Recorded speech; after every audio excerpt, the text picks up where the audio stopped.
Good morning everyone. My name is Gaurav Thakur and today I will be presenting my CA2 submission. So I created this progressive web app. I have named it CLister. So what is CLister? CLister is a web application that will make you more productive and organized. You can manage all your related tasks in sections and create different sections according to your needs.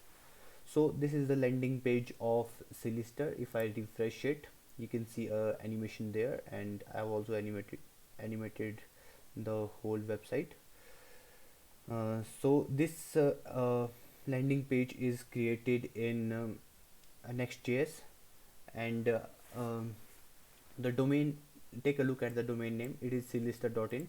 If I go to login, now the domain changes to app.clister.in.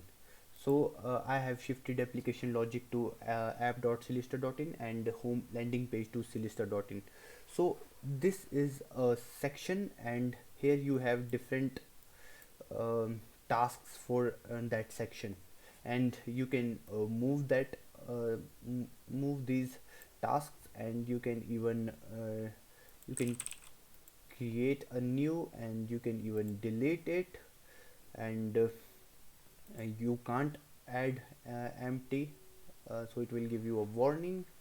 And all these data is stored in Firebase. If I add here test and add it here test, and here you can see here is a test. So all these uh, is stored in Firebase. Let me give you a quick overview how it is being stored. So here I have a collection, and collection's name is the ID of the user, and inside the user a separate section is making itself a document, and inside that document there is a list of tasks or that user have. uh, I also have a dark mode and light mode, and this is persistent. That means if you refresh it, it will remember your task. It also remembers the last visited tile, and if you reopen the website, it will remember which tile you last visited. All this is happening because of uh, local storage. I have made two variables, list name and current theme, and these variables are storing the information. You can see here changing it. um, so if I log out from the application, and you can see here my captcha, this is to avoid any kind of brute force attacks. And let me show you one more thing. If you try to access uh, directly anything, it will move back you to login screen, uh, uh,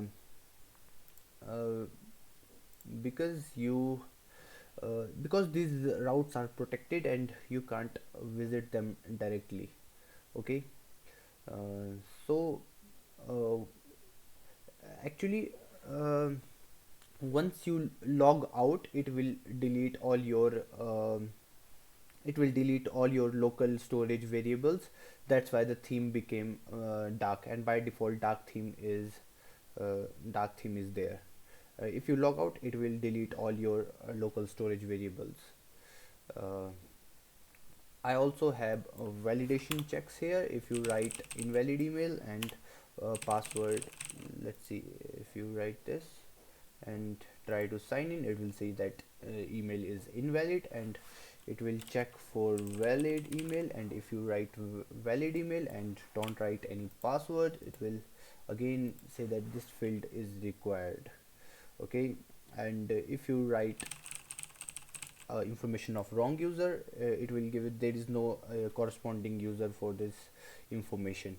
And you can also sign up. uh, Actually, if you sign up, it will send you, it is a two-step process. I can't show you. It will take some time, or I will show you. I will just write my username, email, and I will say I'm not a robot. And here is a typo. Here should be create account. I will change that later. If you go to if you click on this button, now it will send OTP to your email ID. OTP sent to gthakur581@gmail.com. If I go to Gmail and quickly, here you can see, here is my OTP. If I write it here, it will create my new account. Okay. uh, Also, one more thing, uh, the main aim why I created separate subdomain for application logic was that uh, I have created the home page in the Next.js. So if you see, uh, this is a application created in React.js, app.clister.in. Application logic is written in React.js. If I go to page sources, you can see that it's only this much. It is only pure JavaScript.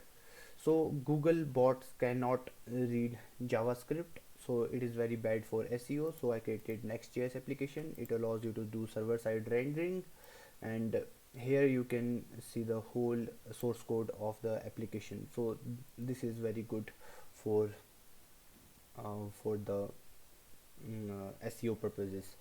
Actually, the application logic is a progressive web app, so you can install it as a native application. And let me do a quick login.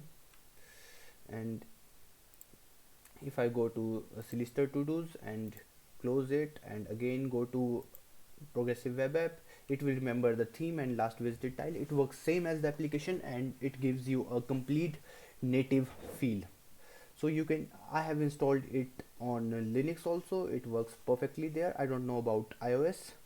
I think we need to do some separate things to make it installable there.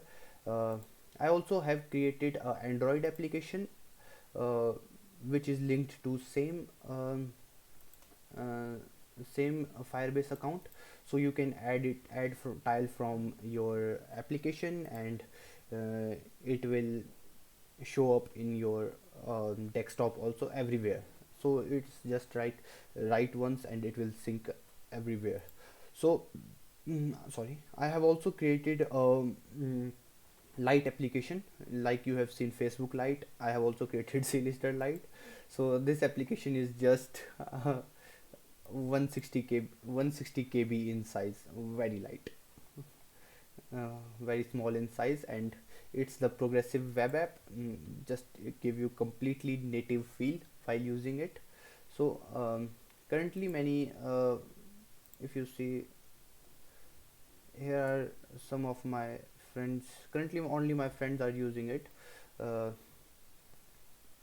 Later I hope there will be some traffic from the uh, organic Google search. So this is the repo of CLister. The one is the one that is the web application.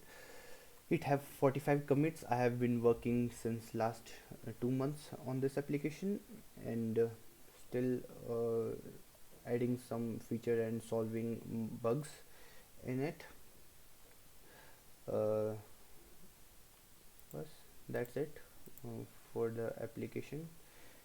If you like it, just give it a star on GitHub. It will mean much to me. So thank you for giving me a wonderful opportunity to represent my work. Have a nice day.